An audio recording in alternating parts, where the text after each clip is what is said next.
Have you ever just looked at a giant tree or, even your own hand and wondered, how does this all work? I mean, we all start out as just one single cell, but somehow we become these incredibly complex things made of trillions of cells. So how does life pull off that kind of organization? Well, today we're going to dive into that amazing story of cellular teamwork. We're going to explore the fundamental building blocks of you, me, and pretty much every complex living thing out there, biological tissues. And that's a really fair question, right? I mean, a single-celled organism, something like an amoeba, it's totally self-sufficient. It can move, it can eat, it can reproduce all by itself. So why did life bother becoming multicellular at all? Why aren't we just giant walking blobs? Well, the answer really comes down to the limits of being a jack of all trades. Think about it this way. A one-person business can be great, but a one-person business can't build a skyscraper. For a massive project, you need a whole corporation, right? With specialized departments for every little thing. And that's exactly the problem multicellular life faces. If you have millions or trillions of cells and every single one is trying to do everything, it would be total chaos. It's just not efficient. And so biology came up with this really elegant solution, a division of labor. Instead of every cell for itself, cells started to specialize. Some cells become all about movement. They become muscle cells. Others focus on communication, becoming nerve cells. They form these dedicated teams to carry out very specific jobs, all working together for the good of the whole organism. So what do we call these specialized teams of cells? Well, we call them tissues. A tissue is basically a group of cells that are designed to do one job and do it incredibly well. Your blood is a tissue for transport. Your muscle is a tissue for movement. You can think of them as the expert work crews that actually build the complex structures of plants and animals. Okay, so once life figures out this whole teamwork strategy, something really fascinating happens. The kind of corporation you're building, and therefore the kinds of tissues you need, depends completely on your lifestyle. And you can't get a bigger lifestyle divide than the one between the two great kingdoms, plants and animals. It really all boils down to one simple, massive difference. Plants are stationary, and animals move around. Plants are rooted to the spot. They need to stand tall against gravity and wind, so they invest heavily in strong, supportive tissues. And interestingly, a lot of these tissues are made of dead cells, which give amazing rigidity without costing the plant a lot of energy. Animals, on the other hand, we're built for action. We're hunting, running, reacting. So we need living, energy-hungry tissues that can power that active lifestyle. It's a huge fork in the evolutionary road. So let's start with that plant blueprint. How do you build a living thing that's stuck in one spot but still has to grow, transport food and water, and defend itself? Well, it all comes down to its specialized tissues. So, how do plants get bigger? It's not like us, where we just grow all over. Instead, they have these incredible growth engines called meristems. These are specific zones where cells are just constantly dividing. You've got the apical meristem right at the very tips of the roots and shoots, and that's what makes the plant get taller and its roots grow deeper. Then you have the lateral meristem, and that's what makes a tree trunk get wider and wider every single year. It's a super efficient, very targeted way to build.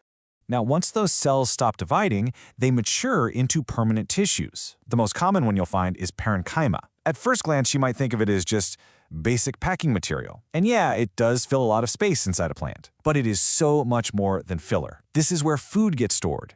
And in the leaves, this is the exact tissue that's packed with chlorophyll and does all the hard work of photosynthesis. Okay, but what happens when the wind starts blowing? A plant can't be perfectly stiff, or it would just snap in half.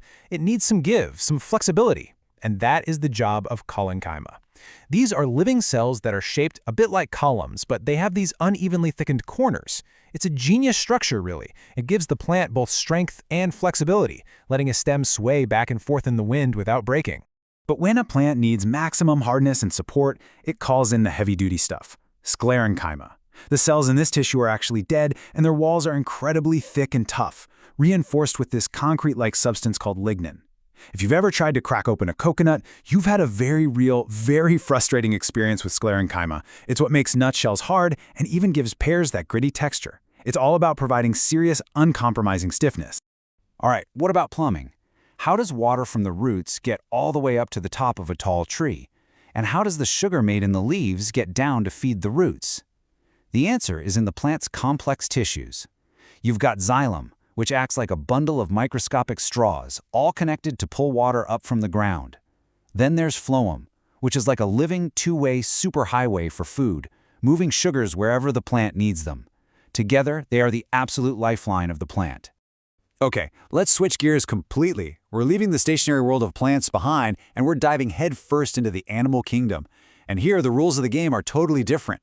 Animal tissues are all about movement, super fast communication, and reacting to the world around them. When it comes to animals, things are organized into 4 main types of tissue, and each one has a very clear job. You've got tissue for covering things, tissue for connecting and supporting, tissue for movement, and tissue for controlling the whole operation. Let's do a quick run-through of each. First up is epithelial tissue. This is your body's protective shield. It's the skin on the outside of your body, but it's also the lining of all your internal organs and cavities, like your mouth, your stomach, your blood vessels. The cells here are packed together incredibly tightly, forming this continuous sheet that acts as a barrier, basically controlling whatever gets into or out of your body. Next up is the ultimate multitasker, connective tissue. Its job is pretty much what it sounds like. It connects and supports everything else. What's so amazing about it is its variety. And that variety all depends on the matrix, the stuff the cells are floating in. If you have cells in a liquid matrix, you get blood. If they're in a hard, rigid matrix full of calcium, you get bone. A firm but flexible matrix gives you cartilage, like in your ears. This is what allows animals to have such complex bodies with skeletons, joints, and a delivery system for oxygen. It's incredibly versatile. Now, for the engine room, muscular tissue. This stuff is made of long cells that have the amazing ability to contract and create movement. We have what are called voluntary or striated muscles. These are attached to our bones and they move when we decide to move them. But then we also have involuntary smooth muscles. These are the ones working automatically inside our organs, like pushing food through our intestines, and thank goodness we don't have to consciously think about doing that. And of course, we have to give a special shout out to the most incredible muscle of all, cardiac muscle. You only find it in one place, the heart, and it is this brilliant hybrid. It's striated, like a skeletal muscle, which gives it incredible power. But it's also involuntary, contracting on its own, in a perfect rhythm, every second of every day, for our entire lives. Truly amazing. And finally, we get to the command and control center, nervous tissue.